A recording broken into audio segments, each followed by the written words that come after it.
just as a fair warning here, these clips are not very exciting.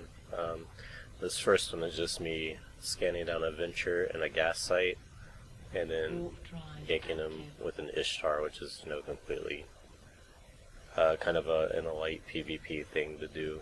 But I wanted to upload this clip, and I really want to do this more properly later on, but combat probing, especially in wormholes where people don't even know you're around and you're constantly hitting D-scan to look for things like combat probes, is something that needs to be done very carefully, and I think a lot of people don't actually probe correctly, either just because they're impatient and they don't really care, or maybe because they don't know how. So basically you just drop your probes off a D-scan, and then you want to locate your target by narrowing down the range. In this case, I'd already narrowed down the range before I started the video. He's about 2.3 AU, and then I narrow down the angle on my D-scan and try to figure out where he is exactly. I get a little bit confused here because the venture ends up being like almost directly above me, but so is a planet, and so is this other bookmark, and I'm thinking, is he at one of these other places? But finally I decide that no, I've already checked. He's just going to be out in space in a gas site or something like that. So I go back to trying to locate him via D-scan, and you can get very careful with this and actually locate him all the way down to a 5-degree angle on D-scan, and then try to drop your probes and get them in exactly one scan. I tend to not do that because what happens is sometimes you miss, and then you have to actually make the size of your probes bigger, scan again, and then reduce the size again. It ends up taking 3 or 4 scans. So usually I just aim for 2 scans. It's not perfect, but 2 is usually pretty good. You can usually get the scan, and they usually don't see combat probes. I haven't timed exactly how long they're out, but I'm guessing that's 30 seconds or something like that. So here's my first scan, and it's at 2 AU, and in this case, we get a pretty good hit. No weird circles or anything, so you can immediately drop it down 2 sizes, scan again, and then basically be ready to pull your probes.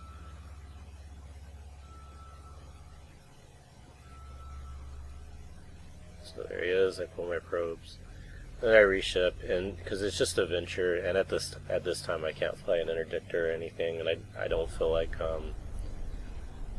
refitting to like a dual scram interceptor or anything like that. So I just fly in with the venture, and in Ishtar. And you can see I've got my cloak on and everything from PV, so it takes me forever to target them. But whatever. I'm surprised I even put this way. Yeah, be sure you lock the gas cloud too. It's really important. But to be honest, it's just a venture gank. It kind of like, I do this sometimes, and I just feel like it's a chore. I know I don't have to gank it, but I feel like I should, I guess, support the sandbox.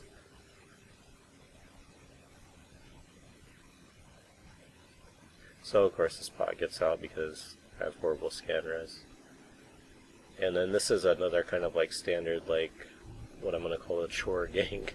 This guy just switches into a PI hauling ship. So I'm like, okay, he's about to do PI. I guess I better kill him, and I guess I'm just showing this to kind of demonstrate how you do such a thing. Maybe if you're a brand new player and you just got a bomber or something, you're looking for something to shoot, you can just sit outside his pos, see where he warps to, warp after him. Usually he'll even land before he lands. In this case I don't, but there he goes. And to all of you people doing PI, actually it's difficult for a bomber to kill a stabbed and tanked epithal, so it's something to keep in mind.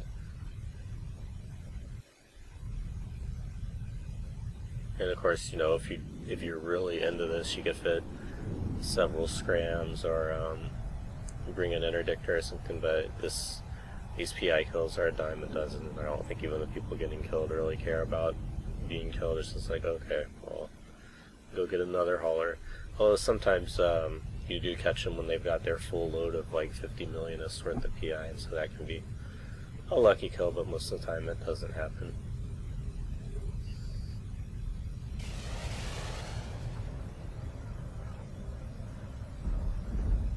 this case you can see he's clearly not tanked, so easy peasy. And of course be sure to get your pod out. There's no reason to not get your pod out.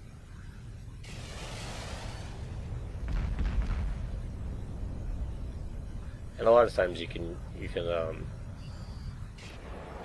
gank these guys doing PI, and then they'll bring out a bigger ship, and then you can almost use it as a weird kind of bait.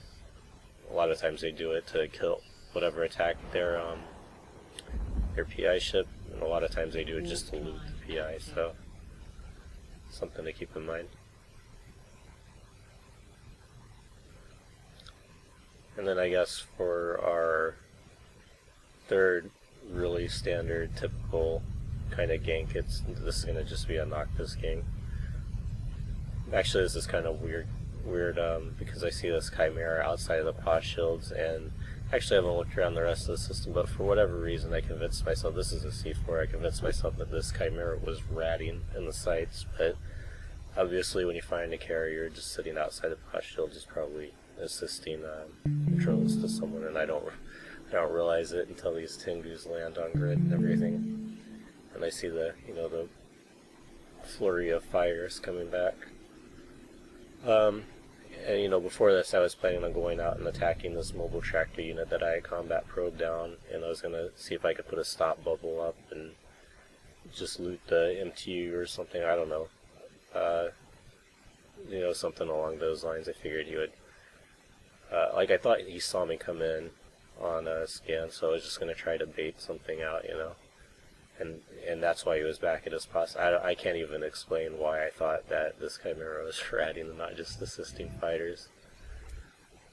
And here I'm still in that bubble mindset, so I'm like bookmarking the structures that they're landing at to better position bubbles, but then they just get in the Noctis, so it's like, okay, well, the Noctis is going to go out. And also for whatever reason, this day I was like feeling really risk averse, like I just didn't want to lose any ships, and that causes me to make a lot of mistakes, as we'll see later on. But even with this Noctis kill, I'm like, oh geez, there's Tengus and a Chimera, and I was just really freaking out about the whole thing for whatever reason. And since this is a C4, a lot of times in like a C1 or a C2, you go to gank the Noctis and you just do it for the kill mill, and that's it. But in the C4, they can drop a lot of loot, so if possible I actually want to loot this wreck, which is not something that I typically even worry about. Not because because I don't care about ISK or anything like that, but just because typically when I go into a fight, I'm not thinking of it as a way of earning ISK. I'm just considering, if anything, I lose my ship, so it's more like a way to spend ISK, I guess. And then I have to, consider, well, when am I going to attack this guy, because if I wait until he's warping off and he's got warp core stabilizers and stuff, then he'll just immediately warp. On the other hand, if I attack him while he's salvaging, he'll be caught off guard and I will have a better chance of killing him, but then all the wrecks won't be salvaged, so you don't stand to profit as much. And also I set my D-scan here to just inside of the POS range, so hopefully I can see if any ships are coming for me.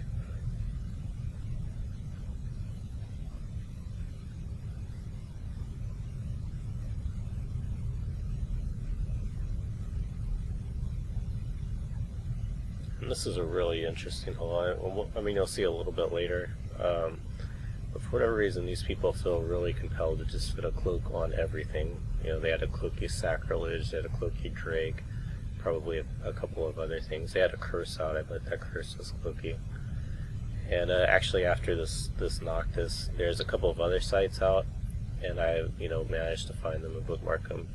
And these guys, I think I actually just let the Rex expire rather than risk another Noctis or fit up a destroyer or something. It was really kind of bizarre in my opinion. I mean, there's a lot of ISK in these wrecks. You can't just build a salvaging destroyer to take a chance. And there's several people on, there's just one of me. I mean, they don't know that, but I don't know. It just seems like it's silly. So anyways, here I started backing them, and kind of lined out because I don't want to get killed for whatever reason. I'm just really worried. And luckily this guy doesn't have any or course stabilizers, because I did end up waiting. I'm pretty sure you have plenty of time to align here. And that's not always possible, but you know, refitting for bombs when you have the time is a good idea. I think I actually did have the time here, but I didn't. As you can see, it takes several volleys to take this guy down. And then he launches probes here, it's not going to help. And yeah, see, I don't even bother targeting the pod, I'm just like out of it. I'm like, oh yeah, the pod. Oh, it's too late. Then I go to loot the wreck, which I think has something like 14 million in it, even though the Noctis had like 200 million worth of loot or something. I mean, I don't really know how that works, but I mean, I know with bigger items, sometimes like, well, the big item drops or it doesn't, but it's my understanding that mostly it's blue loot in these wormholes, so it seems like I would have got 50% of the blue loot, and then... So anyways, and yeah, they're like forming up now to try and catch me or something, so I come back in a raptor to fight a crow, thinking this will be an easy fight, and it probably would be an easy fight, except I completely just... I'm like not willing to lose my raptor here for some reason, so I set him to approach to keep at range, and then I like realize he's ancillary fit, so I'm freaking out, thinking, well, can I do this? And I'm second guessing myself, and I decide I want to stick close to the hole, but you can't really do that with the blaster ship. You can't be like, oh, well, I'll just sit over here and hopefully my guns will hit him okay. And then a Drake decloaks, and yes, he decloaked. And eventually he targets me, and he shoots Furies at me. It's like, this is just such a dumb fight by me. Like, I just messed this up so bad. It should have been an easy crow kill. Could have ignored the Drake, and... I mean, what am I doing here? Switching ammo type, and I'm like orbiting the hole. Anyways, I guess the lesson here, the reason I included all of this stuff is just, you know, being risk averse can actually work against you a lot of the time. And anyways, I'm orbiting the hole. I'm basically just sitting here idle. I'm going to jump. I was committed to jumping back when the fight started, basically, so I don't even know why I hung around. And then I just burn off the hole and work away. So anyways, not very interesting clips here, and just kind of stuff I had sitting around. I'll try to make a more in-depth and detailed combat probing video in the future. But I made these clips, so I figured I might as well throw them together and stick them up.